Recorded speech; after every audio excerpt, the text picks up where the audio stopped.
Motivasi merupakan suatu dorongan yang membuat orang bertindak atau berperilaku dengan cara-cara motivasi yang mengacu pada sebab munculnya sebuah perilaku.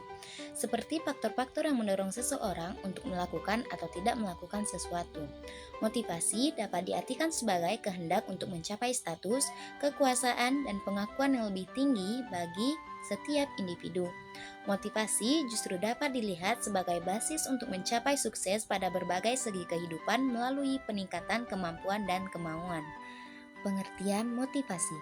Motivasi merupakan akar kata dari bahasa Latin movere yang berarti gerak atau dorongan untuk bergerak. Motivasi dalam bahasa Inggris berasal dari kata motif yang berarti daya gerak atau alasan. Motivasi dalam bahasa Indonesia berasal dari kata motif yang berarti daya upaya yang mendorong seseorang untuk melakukan sesuatu. Motif dapat dikatakan sebagai daya penggerak dari dalam diri subjek untuk melakukan aktivitas tertentu demi mencapai tujuan. Motif tersebut menjadi dasar kata motivasi yang dapat diartikan sebagai daya penggerak yang telah menjadi aktif. Penggunaan istilah motif dan motivasi dalam pembahasan psikologi terkadang berbeda. Motif dan motivasi digunakan bersamaan dalam makna kata yang sama. Hal ini dikarenakan pengertian motif dan motivasi keduanya sulit dibedakan. Motif adalah sesuatu yang ada dalam diri seseorang yang mendorong orang tersebut untuk bersikap dan bertindak guna mencapai tujuan tertentu. Motif merupakan tahap awal dari motivasi. Motif dan daya penggerak menjadi aktif apabila suatu kebutuhan dirasa mendesak untuk dipenuhi. Motif yang telah menjadi aktif inilah yang disebut motivasi. Berikut merupakan beberapa ahli yang memberikan batasan tentang pengertian motivasi, antara lain sebagai berikut. Yang pertama, menurut MC Donald, motivasi adalah perubahan energi dalam diri pribadi seseorang yang ditandai dengan timbulnya perasaan dan reaksi untuk mencapai tujuan. Yang kedua, menurut Thomas Emrys, motivasi adalah usaha yang disadari oleh pihak guru untuk menimbulkan motif-motif pada diri siswa yang menunjang ke arah tujuan-tujuan belajar. Dan yang ketiga, menurut Tabrani Rushan, motivasi merupakan kekuatan yang mendorong seseorang melakukan sesuatu untuk mencapai tujuan. Motivasi didefinisikan sebagai dorongan. Dorongan merupakan suatu gerak jiwa dan perilaku seseorang untuk berbuat. Sedangkan motif dapat dikatakan suatu driving force yang artinya sesuatu yang dapat menggerakkan manusia untuk melakukan tindakan atau perilaku. Dan di dalam tindakan tersebut terdapat tujuan tertentu. Pengertian dari motivasi tercakup berbagai aspek tingkah atau perilaku manusia yang dapat mendorong seseorang untuk berperilaku atau tidak berperilaku. Namun dalam istilah berikut ini, motivasi adalah dorongan manusia untuk bertindak dan berperilaku. Sedangkan pengertian motivasi di kehidupan sehari-hari, motivasi dapat diartikan sebagai proses yang dapat memberikan dorongan atau rangsangan kepada seseorang. Motivasi memiliki dua komponen. Yang pertama, komponen dalam atau inner komponen. Ialah perubahan dalam diri seseorang, keadaan merasa tidak puas dan ketegangan terhadap psikologis. Dan yang kedua adalah komponen luar atau outer komponen. Ialah apa yang diinginkan seseorang, tujuan yang menjadi arah kelakuannya. Masuk ke pembahasan selanjutnya, yaitu tentang pendidikan. Pengertian pendidikan. Secara etimologi, kata pendidikan dalam bahasa Inggris disebut dengan education, yang berarti proses mengembangkan kemampuan diri sendiri dan kekuatan individu. Pendidikan merupakan hal yang tidak akan pernah selesai untuk dibicarakan, karena pada dasarnya pendidikan menjadi salah satu usaha manusia untuk menumbuhkan dan mengembangkan potensi-potensi pembawaan baik jasmani maupun rohani yang sesuai dengan nilai-nilai yang ada dalam masyarakat dan kebudayaan. Seperti yang dikatakan Mohrokib, pendidikan adalah proses transformasi pengetahuan menuju ke arah perbaikan, penguatan, penyempurnaan, dan semua potensi manusia.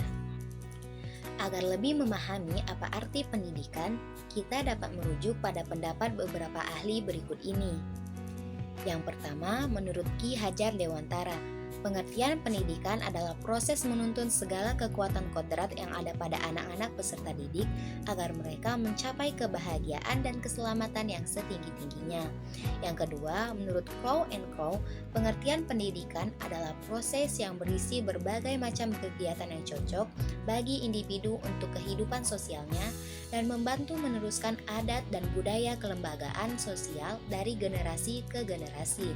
Dan yang ketiga, menurut Ahmad D. Marimba, pengertian pendidikan adalah bimbingan atau bimbingan secara sadar oleh kelompok pendidik untuk mengembangkan jasmani dan rohani anak terdidik menuju terbentuknya kepribadian yang utama.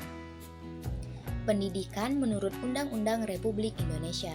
Menurut Undang-Undang Nomor 20 Tahun 2003, pengertian pendidikan adalah usaha sadar dan terencana untuk mewujudkan suasana belajar dan proses pembelajaran agar peserta didik secara aktif mengembangkan potensi dirinya untuk memiliki kekuatan spiritual keagamaan, pengendalian diri, kepribadian, kecerdasan, akhlak mulia, serta keterampilan yang diperlukannya, masyarakat, bangsa, dan negara.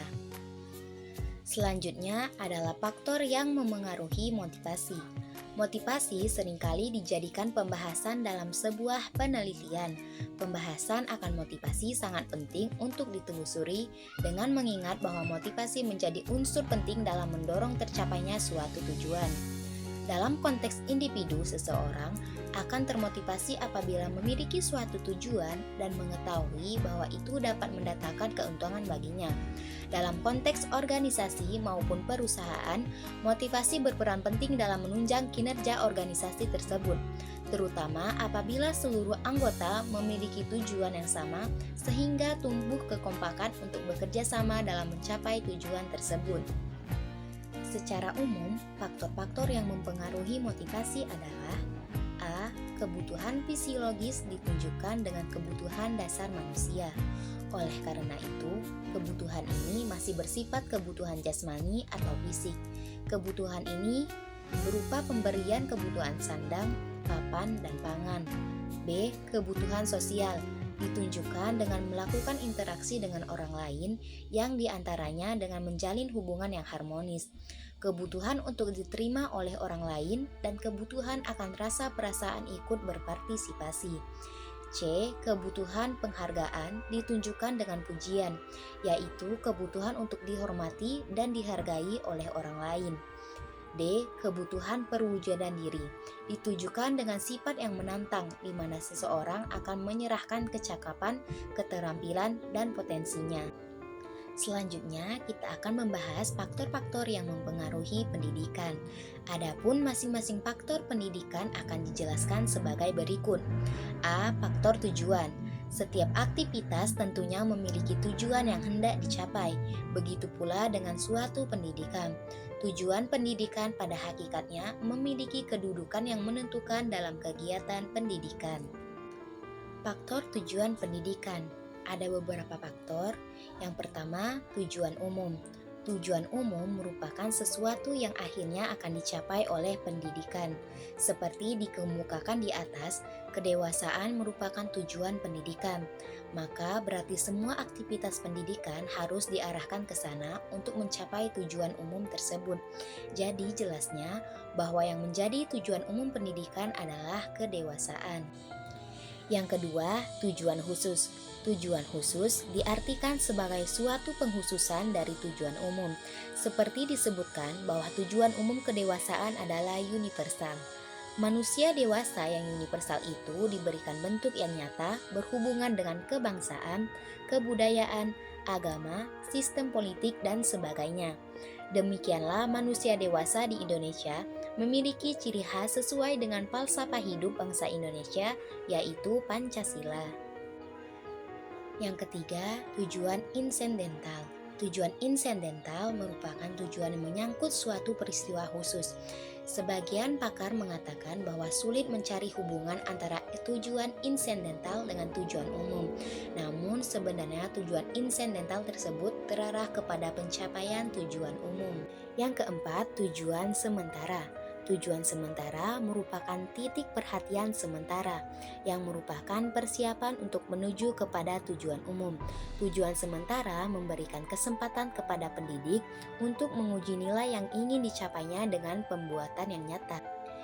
Yang kelima, tujuan tak lengkap. Tujuan tak lengkap ialah tujuan yang berkenan dengan salah satu aspek pendidikan. Disebut tidak lengkap karena setiap tujuan yang dihubungkan dengan salah satu aspek pendidikan berarti tidak lengkap. Lebih jelasnya, kita tidak boleh mementingkan hanya salah satu aspek saja, sehingga mengabaikan aspek lainnya. Dan yang keenam, tujuan perantara atau intermediate. Tujuan perantara ialah tujuan yang melayani tujuan pendidikan yang lain, merupakan alat atau sarana untuk mencapai tujuan yang lain, khususnya tujuan sementara. Selanjutnya, faktor pendidik. Faktor keberhasilan pendidikan yang kedua adalah dikarenakan faktor pendidik.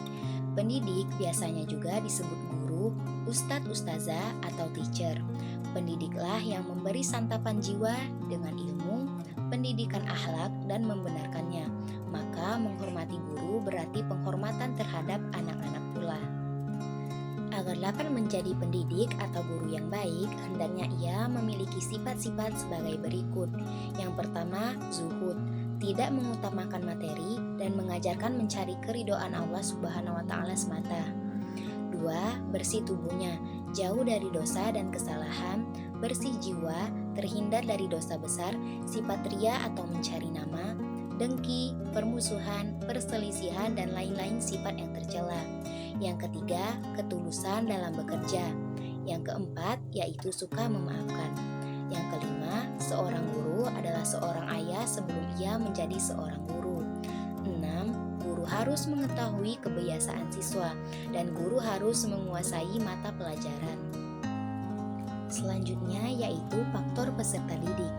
Faktor pendidikan yang ketiga adalah peserta didik. Konsep pendidikan sehebat apapun tidak akan berhasil jika tidak didukung oleh peserta didik. Lantas, apa itu peserta didik? Peserta didik adalah objek atau subjek pendidikan yang memiliki fitrah, potensi, dan kodrat tertentu. Sebab sejak manusia dilahirkan ke dunia, ia telah memiliki fitrah jasmani dan rohani atau akal. Lalu ada pula faktor alat pendidikan. Faktor pendidikan yang keempat adalah alat pendidikan.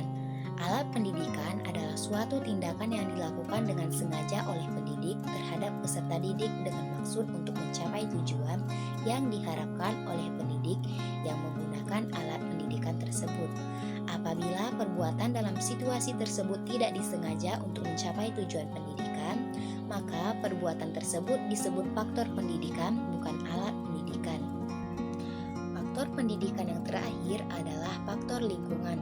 Faktor lingkungan memegang peranan yang sangat penting dalam mendukung keberhasilan pendidikan, baik pendidikan formal, non-formal, maupun informal.